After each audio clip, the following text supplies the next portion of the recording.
Good morning, students. Today our topic is Ampere circular law. क्या होता है ampere circular law? अपने first unit पढ़ी थी इलेक्ट्रोस्टैटिक। इलेक्ट्रोस्टैटिक में हमने क्या फाइंड आउट किया था? Electric field. क्या फाइंड किया होता? Electric field. और इलेक्ट्रिक फील्ड निकालने का फॉर्मूला क्या था हमारे पास?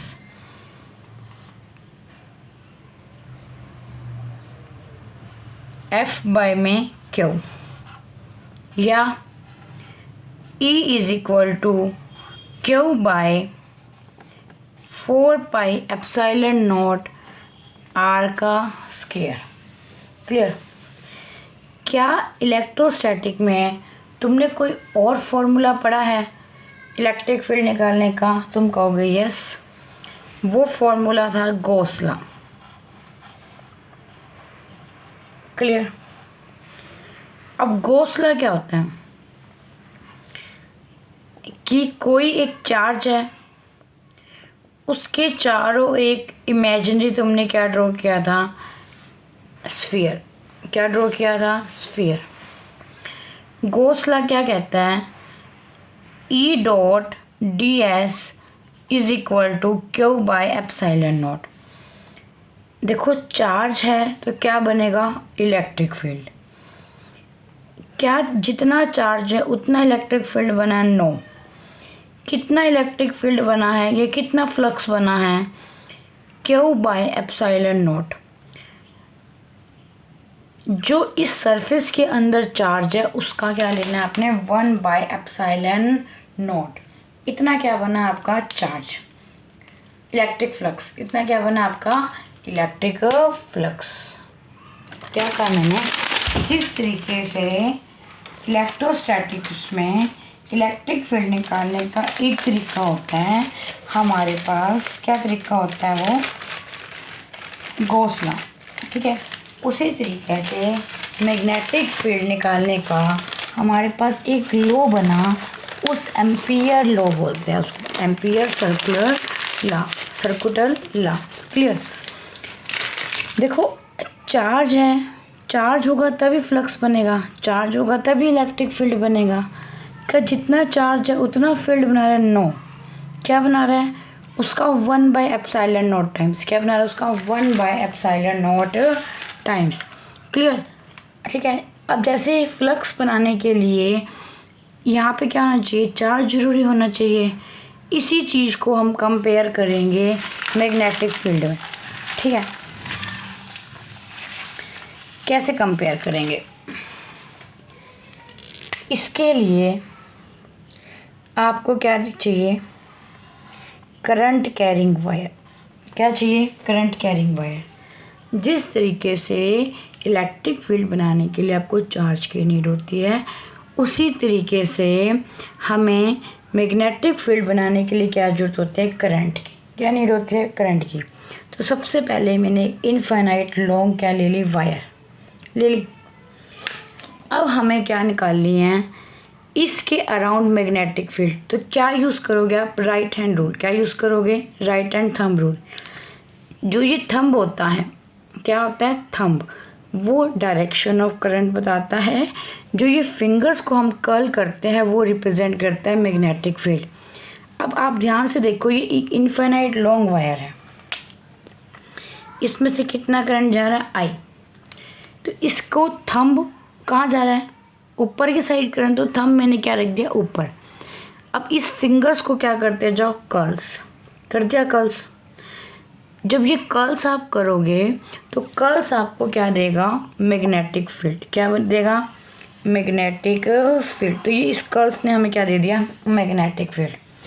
मैग्नेटिक फील्ड की डायरेक्शन कैसे हो गई? ऐसे। बात समझ आ गई? अब देखो, जिस तरीके से इलेक्ट्रोस्टैटिक में इलेक्ट्रिक फील्ड बनाने के लिए तुम्हें क्या चाहिए होता है? चार्ज। उसी तरीके से मैग्नेटिक फील्ड बनाने के लिए तुम्हें क्या चाहिए होता है? करंट। हो गया? अब देखो क्या करना है तुम्हें। जैसे तुमने जिस पॉइंट पे इलेक्ट्रिक फील्ड निकालना था, उस पे क्या ड्रा किया था, एक गॉसियन सरफेस। उसी तरीके से जिस पॉइंट पे आपने क्या निकालना है, मैग्नेटिक फील्ड, ठीक है, वहाँ पे एक लूप बनाओगे, उस लूप को क्या बोलोगे, एम्पीरियन लूप। क्या बोलोगे उस लूप को, एम्पीरियन लूप। इसका नाम क्या होगा, एम्पीरियन लूप। क्लियर। और दूसरी बात, ये जो आपने लूप बनाई है वो क्या होनी चाहिए, सिमेट्रिकल। क्या होनी चाहिए, सिमेट्रिकल। अब इस सिमेट्रिकल का मीनिंग क्या होता है, ठीक है। अब ये कंडक्टर है ना, ठीक है, इस कंडक्टर का इस लूप पे डिस्टेंस क्या होना चाहिए, हर पॉइंट पे सेम। क्या होना चाहिए, हर पॉइंट पे सेम।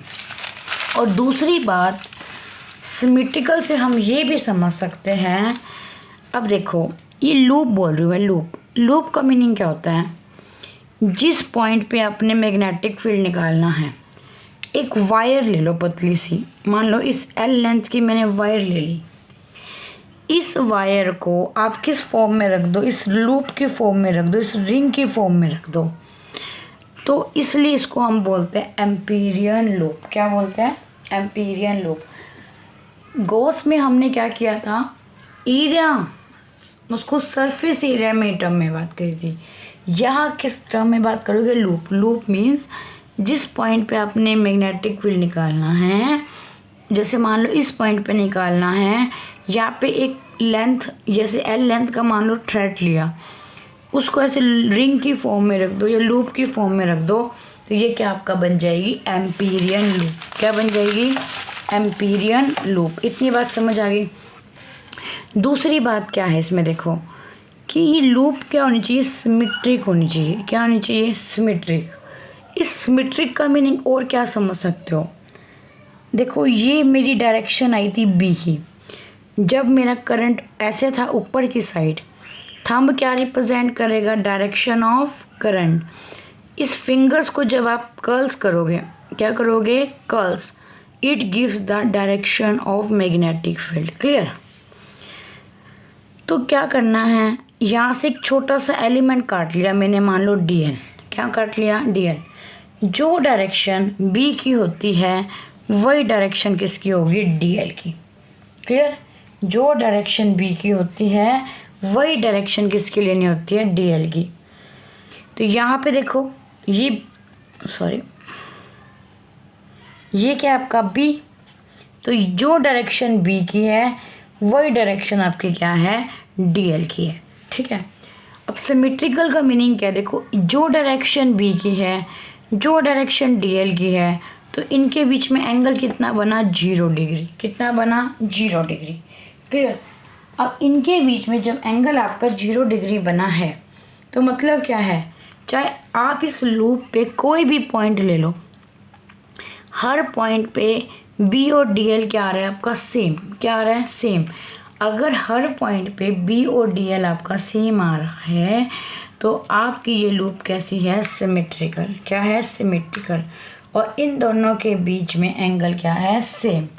और सिमेट्रिकल आप ये भी कह सकते हो कि इस लूप के हर पॉइंट पे मैग्नेटिक फील्ड की वैल्यू क्या रहेगी, सेम। जैसे गॉस लॉ में क्या कहा था, इसके सरफेस के हर पॉइंट पे हमारे पास इलेक्ट्रिक फील्ड की वैल्यू क्या रहेगी, सेम। समझा क्या। अब देखो मैं वो यहाँ गॉस लॉ लिखती हूँ। गॉस लॉ क्या था, ई dot D S Q by epsilon not, यही था। क्या मीनिंग है इसमें, क्यू चार्ज था, क्यू इलेक्ट्रिक फ्लक्स नहीं बना, जितना चार्ज था उतना इलेक्ट्रिक फ्लक्स नहीं बना। कितना इलेक्ट्रिक फ्लक्स बना है, 1/एप्सिलॉन नॉट। कितना, 1/एप्सिलॉन नॉट। मतलब यहाँ पे एक फ्री स्पेस में आपका चार्ज रखा था, उसने उतना ही इलेक्ट्रिक फ्लक्स नहीं बनाया जितना चार्ज था। कितना बनाया, 1/एप्सिलॉन नॉट टाइम। उसी तरीके से क्या, देखो चार्ज क्या बना रहा था वहाँ, इलेक्ट्रिक फील्ड। यहाँ पे कौन, करंट क्या बना रहा है, मैग्नेटिक फील्ड। करंट क्या बना रहा है अपना, मैग्नेटिक फील्ड। ठीक है, तो जो मैग्नेटिक फील्ड होगा, क्या होगा, जो मैग्नेटिक फील्ड होगा वो आई के इक्वल नहीं होगा। किसके इक्वल होगा, म्यू नोट आई। किसके इक्वल होगा, म्यू नोट आई। म्यू नोट क्या होता है, परमीएबिलिटी। जैसे इलेक्ट्रोस्टैटिक में एप्सिलॉन होता है परमिटिविटी, उसी तरीके से यहाँ पे ये क्या है, म्यू नोट परमीएबिलिटी। क्लियर। परमीएबिलिटी क्या होती है कि इसने इसमें से, जैसे मान लो इसने मैग्नेटिक फील्ड बनाया, यहाँ पे चारों बना दिया, तो कितना मैग्नेटिक फील्ड ये अलाउ करेगा इसमें से पास होने के लिए, उस फैक्टर को हम किससे देते हैं, म्यू नॉट। किससे देते हैं, म्यू नॉट।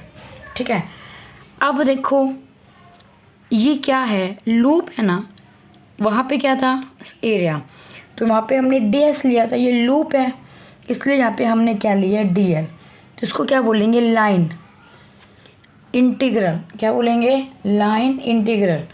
किसका, मैग्नेटिक फील्ड का। और ये कैसी लूप है, क्लोज। तो इंटीग्रेशन में मैं क्या लगा दूंगी, क्लोज। किसके इक्वल होगा, mu not times total current passing through this close circuit. तो इसकी स्टेटमेंट क्या होगी, it states that, clear, line integral of, DL क्या है, लाइन, लाइन इंटीग्रल ऑफ क्या, मैग्नेटिक फील्ड बी, किसके अराउंड, एक क्लोज सर्किट के अराउंड। किसके अराउंड, इस क्लोज सर्किट के अराउंड, ये क्लोज लूप के around, around a closed circuit is equal to, किसके इक्वल है, म्यू नोट। म्यू नोट क्या है, परमीएबिलिटी constant times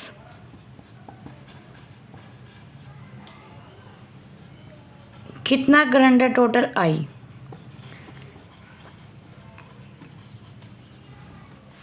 clear, total current I.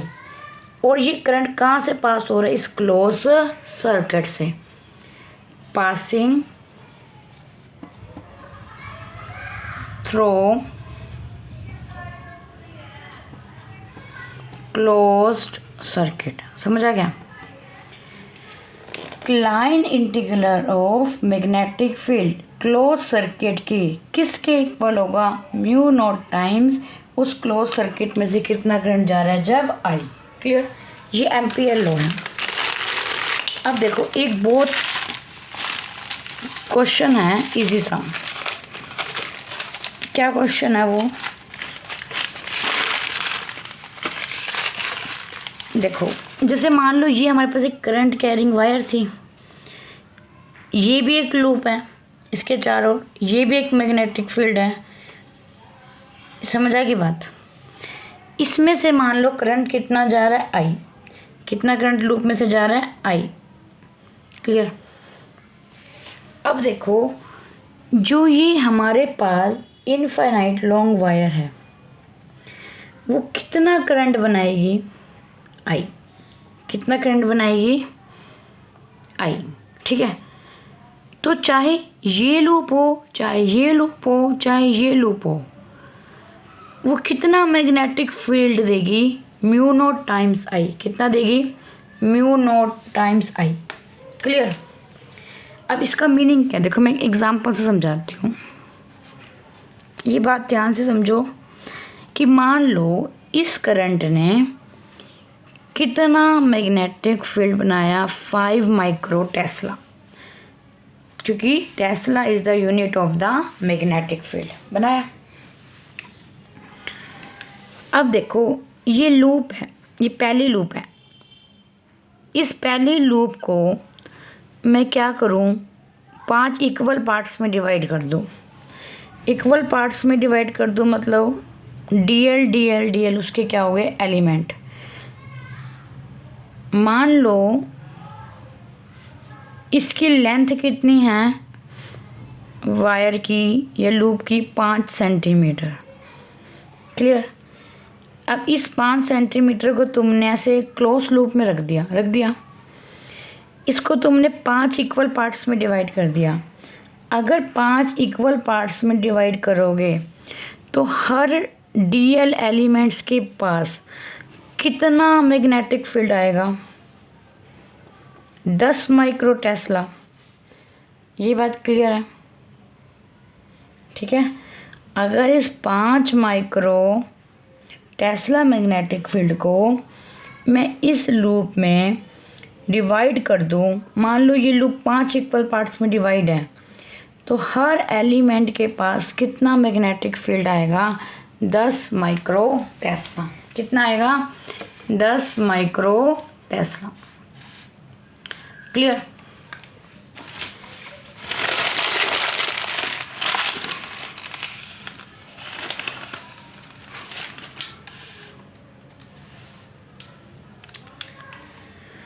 अब ये लूप है, ठीक है।